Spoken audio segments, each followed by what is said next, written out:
let's get started with endocrine physiology. This is Conrad Fisher. This is the longest section of physiology, and the good news is there's no calculations. The bad news is there's volume. But I will tell you something here about endocrine physiology on step 1. If you learn this now, you're learning almost everything that you need for the step 2 section of endocrinology as well. So open your brain and let's get started. Hi, it's Conrad Fisher. Here's our next chapter, the hypothalamic anterior pituitary system.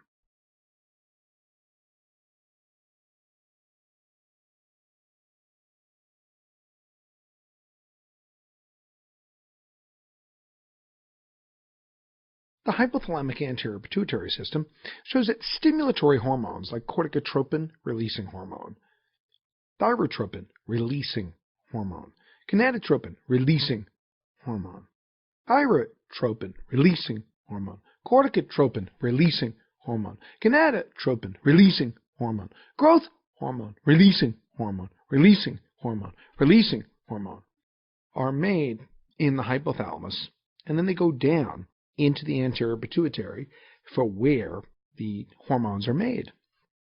So that is why when you get the pituitary stalk cut, you don't make anything in the pituitary without direct stimulation from the hypothalamus. Nothing in the anterior pituitary is directly made in the anterior pituitary without stimulation from the hypothalamus. So once you cut off all those releasing hormones, most of the anterior pituitary just fades away, except for prolactin, which is under tonic inhibitory control. So the releasing hormones are all what type of hormone? Are they steroid hormones or are they peptide hormones? The releasing hormones are all peptide hormones. They're all peptide hormones. They have a short half-life. They're water-soluble. They're stored in vesicles. They're very active. They have a short half-life. They're water-soluble. For instance, thyrotropin-releasing hormone is only 3 amino acids. It is the lever of Archimedes that moves the entire world with the lever through your own brain into the anterior pituitary. The hypothalamic hormones are synthesized in neuron bodies, and they're packaged up in vesicles, and they get transported down axons. So again, the stimulating hormones are made in the hypothalamus. They're small and short half-life. Thyrotropin-releasing hormone, corticotropin-releasing hormone, gonadotropin-releasing hormone, growth hormone-releasing hormone. They're stored and they're released from those terminals. And all of these, with these nice abbreviations, have a short half-life and go down into the anterior pituitary. So now we have 2 other little new things down there. You see the word somatostatin. Somatostatin never met a hormone it didn't like to inhibit. If it says stimulate, then somatostatin is never the right answer. If it says stimulate, somatostatin is never the correct answer. Somatostatin never met a hormone it didn't like to inhibit. And what's PIF? PIF. That's prolactin inhibiting factor. That's a fancy name for dopamine. That's what it is. Prolactin inhibitory factor is dopamine that gets synthesized in the arcuate and paraventricular nuclei. Now again, if you're an ordinary human being, or you're in one of the mid-level provider positions, to know exactly where everything made is not that big. But for us, it's a big deal. Arcuate and paraventricular nuclei, that's where they're made. Somatostatin inhibits things, especially growth hormone. So if the pituitary stalk is cut, how come growth hormone goes down? If you're removing an inhibitor, why does the growth hormone go down? Because it must not be the major factor regulating it. It must be a minor factor. Somatostatin is minor. Prolactin inhibitory factor, that's major. And growth hormone and gonadotropin-releasing hormones all are in that hypothalamus. And they come together in the median eminence of the hypothalamus, and they go down a portal system. A portal system basically means a system of blood vessels. They're like veins. And so it's not really arterial blood, and it's not used up venous blood. It's sort of like an old canal system where the water, well, it's not a river, it's not an ocean. What is it? It's just a canal system to transport things around. In the hypothalamic anterior pituitary system, the hormone release is pulsatile. Well, it's pulsatile everywhere, man. What do you mean that? My adrenal glands are pulsatile too. My cortisol is pulsatile. My aldosterone is pulsatile. My hormones, my sex hormones, pulsatile too. Yeah, that's true. All except the thyroid. And the pulsatile release of gonadotropin-releasing hormone prevents its downregulation. Remember, the reason that this is put separately is that this can be used therapeutically. If you give gonadotropin-releasing hormone agonist all the time, it's downregulation. This has enormous therapeutic synthesis when you're talking about the pathology of breast cancer and prostate cancer. When you use gonadotropin-releasing hormone agonists, it's critically important that you understand now that if you use a gonadotropin-releasing hormone agonist, the initial effect is that it will bump up the gonadotropins. So that means you have to block the peripheral receptor. You have to block the testosterone with flutamide. You have to block the receptors with tamoxifen or aromatase inhibitors. This is a big deal. To be able to understand that what shuts off the pituitary is a gonadotropin-releasing hormone agonist, stimulator. It's hard for people to understand that. I don't understand how the level goes down. How can the level go down if it's an agonist? I thought antagonist. Yes. You take advantage of downregulation. It's like your own smell. Can you smell yourself? Is it that you don't have a smell? No, you have a smell. You're just down-regulated to your own smell. Those receptors have down-regulated. It's just like odor. And the constant release of gonadotropin-releasing hormone will decrease these things. And that's why when I was in medical school, people used to have to get their testicles cut off for prostate cancer. We don't have to do that. Now we use gonadotropin-releasing hormone agonists like goserelin, neferilin. It shuts it off. And ladies with breast cancer used to have to get their ovaries cut out, man, if you're premenopausal. How'd you imagine that? Hi, I'm really sorry you have breast cancer. Oh my God, breast cancer is terrible. I'm going to have my breast taken off. Yeah, and your ovaries too.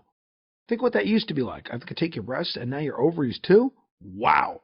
So gonadotropin-releasing hormone agonists are like an orchiectomy or an oophorectomy in a pill or a shot. So it's a big deal. Now you should also look at some of the things that we're saying here as a list of things for you to look up. Unreinforced learning's not going to work. You should have to think that you're going to go through this material 3 to 5 times minimum. Now, I had to sit with some medical students today who did not do well on step 1, and each of them had a reason. My mother died. My husband left me. I have test-taking anxiety. And each of those people had their reason, their excuse. But at the end of the day, you have to perform, and you've got to think through multiple times through the work. The hypothalamic hormones bind to receptors of the anterior pituitary and modify ACTH, the thyrotropin-releasing hormone, and thyroid-stimulating hormone, and they're all are peptide hormones. All of these. Short half-life, stored in vesicles. Go through it a bunch. This slide just summarizes everything we said. It makes it easy to understand. I think one of the things that people don't realize is exactly how much of the hypothalamus and the pituitary is set up around growth hormone. It's kind of an interesting thing, isn't it? What's the function of growth hormone in adults? Well, it's not growth. See, it's an interesting name, isn't it?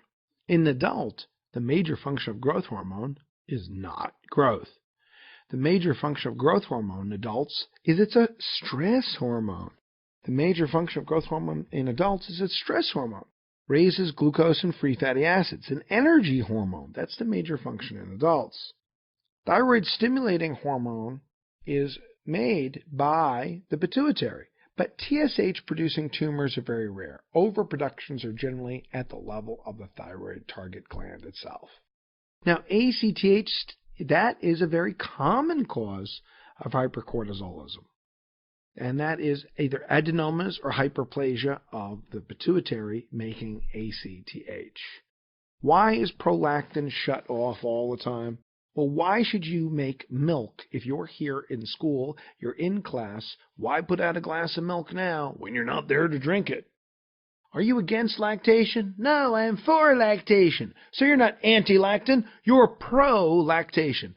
Prolactin, prolactin, prolactin. We're not anti-lactin, we're pro-lactation. Are you against gestation? No, I'm for gestation. So you're pro-gestation. Progesterone. I'm in favor of gestation. Progesterone. I'm in favor of lactation. Prolactin. That's why they're called that. Oh.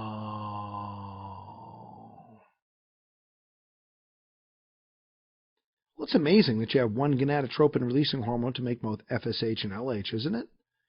Gonadotropin-releasing hormone is the same in men and women.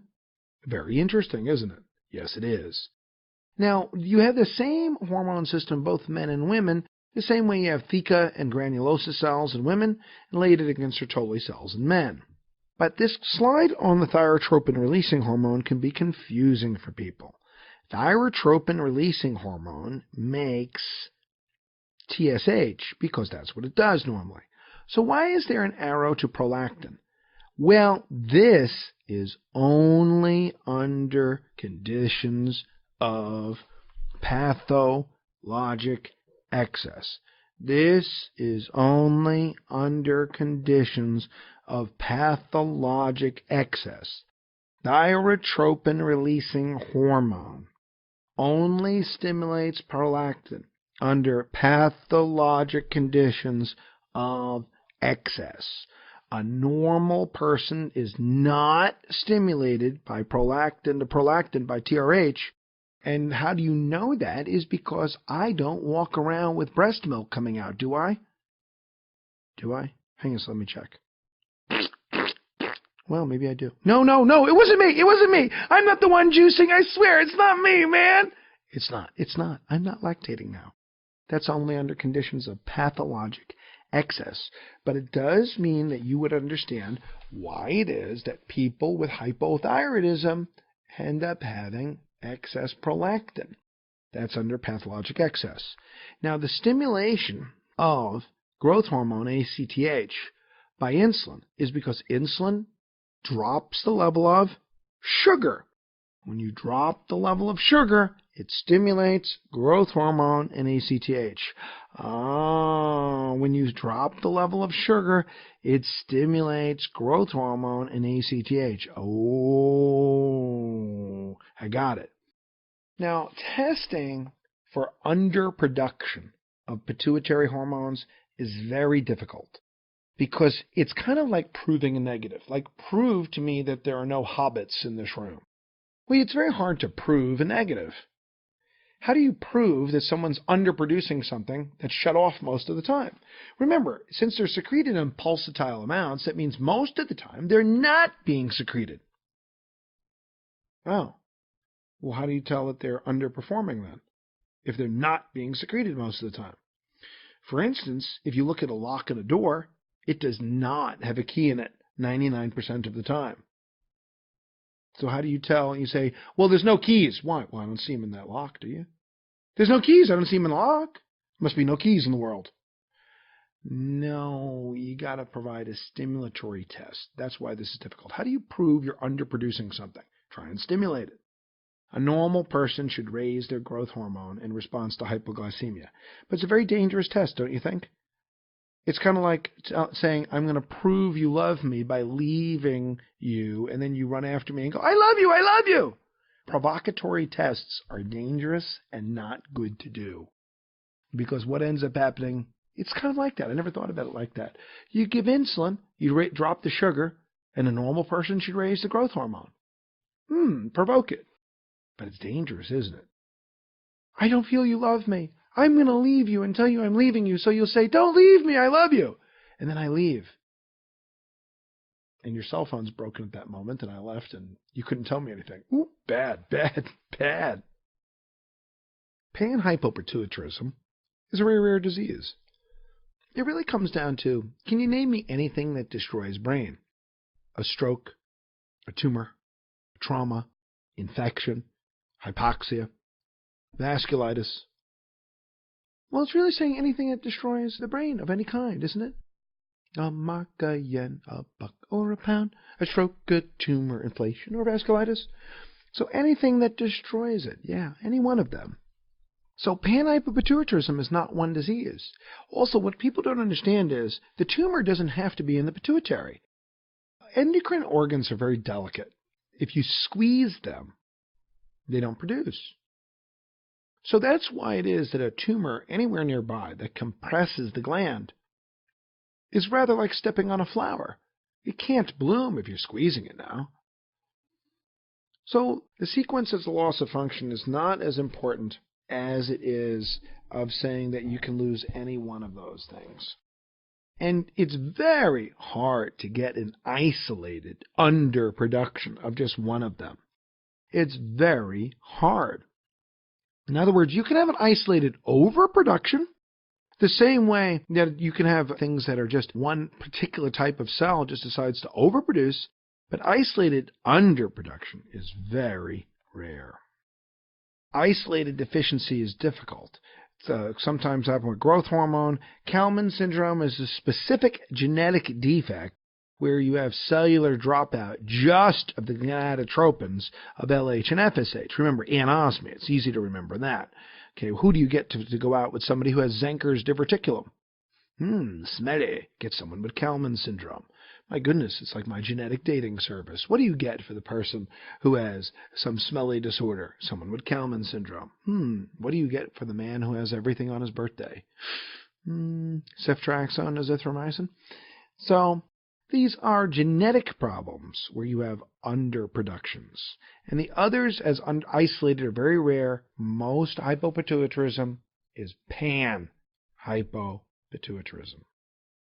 This slide on Kalman syndrome is just for your review to be able to give you another view of saying, hey, you see the same gonadotropin-releasing hormone that comes out of the hypothalamus that produces the same LH and FSH in both men and women.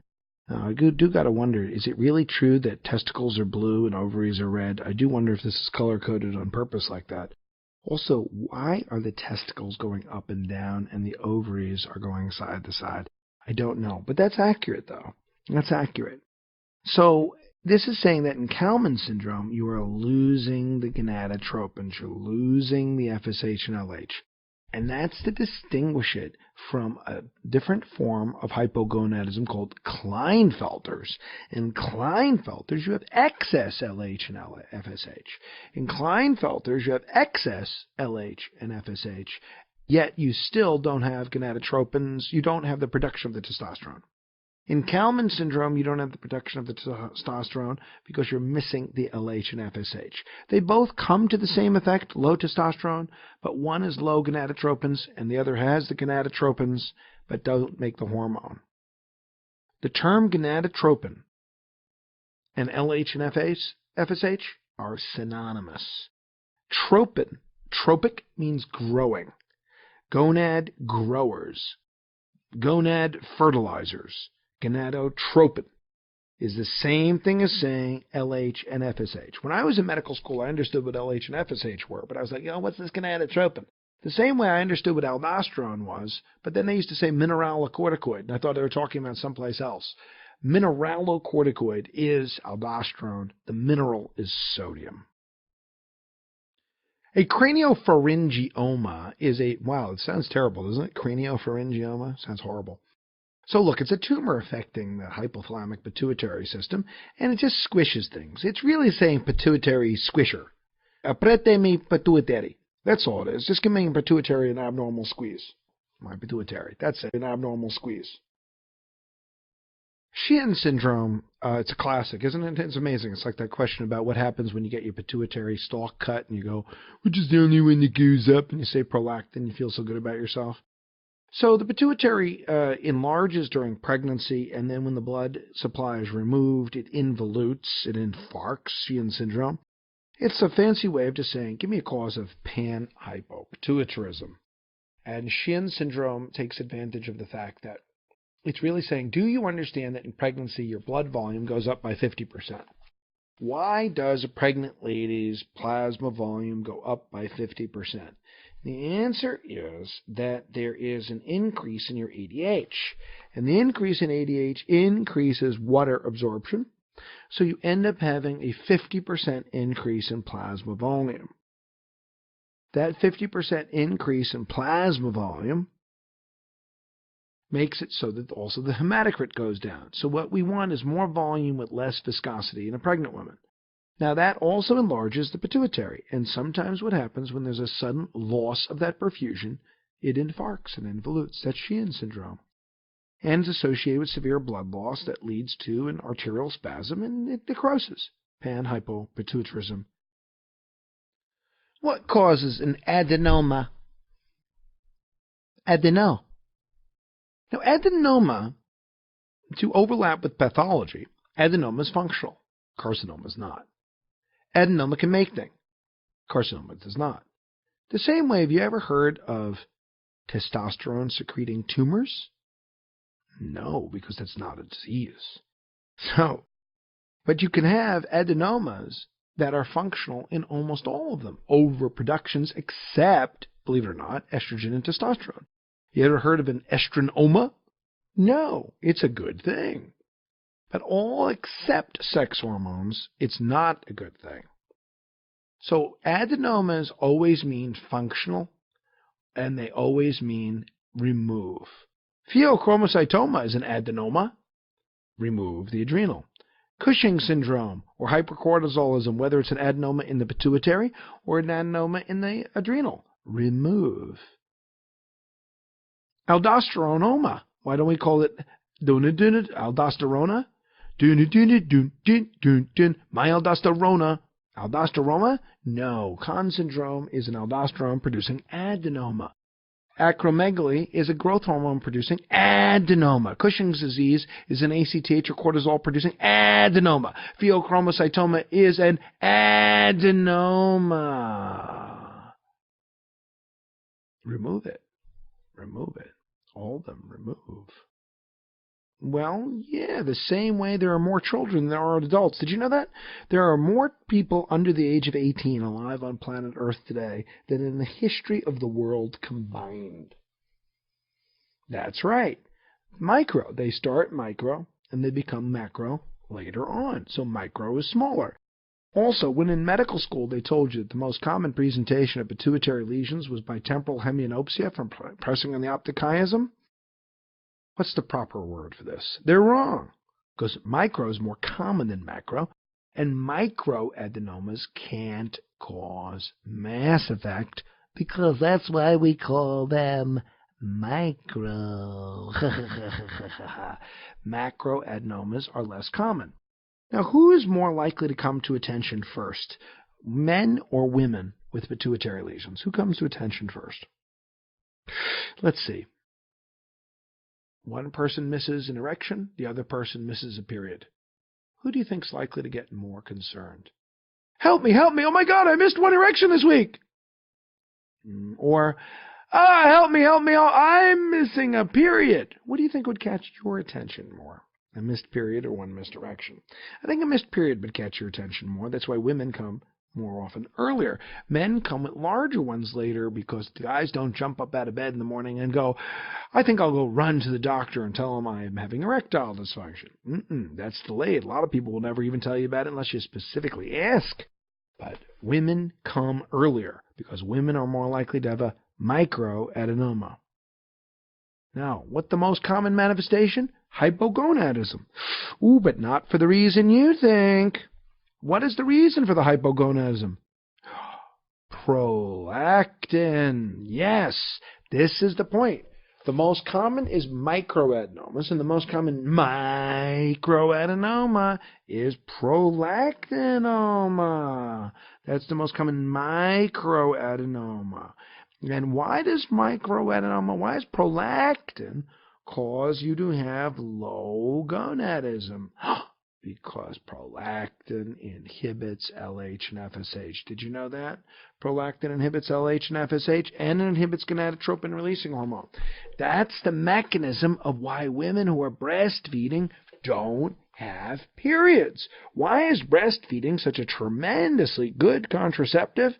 Because prolactin goes up when you're breastfeeding, and that's because it shuts off the periods, and that's because your breasts are like a very intimate French restaurant where there's only 2 tables. Okay? And like Lady and the Tramp, and you have just the two tables, and we don't want anybody else to sit at the restaurant until the first customer is gone. So it's like a very small restaurant, and we don't want anybody else there, so we shut off. And like the French, what do? We say there's 2 seats, but one of them we don't want to fill. We just want to keep it empty, and we don't want people like you in here. Go away. And so prolactinoma shuts off FSH and LH because when you're breastfeeding, you don't want to be breastfeeding 2 babies. Actually, from my experience, you want to be breastfeeding 1 because that thing's rough. So that's why it is, because humans, as most mammals, do better when you have a small number of babies and they breastfeed 1 at a time. Breastfeeding is a 95% effective contraceptive because it shuts off FSH and LH. This is a different way of saying, why do microadenomas show up with hypogonadism? Because most common micro is prolactin. The prolactin shuts off the erection in the men and shuts off periods in the ladies. And also it's associated with multiple endocrine neoplasia too, men 1.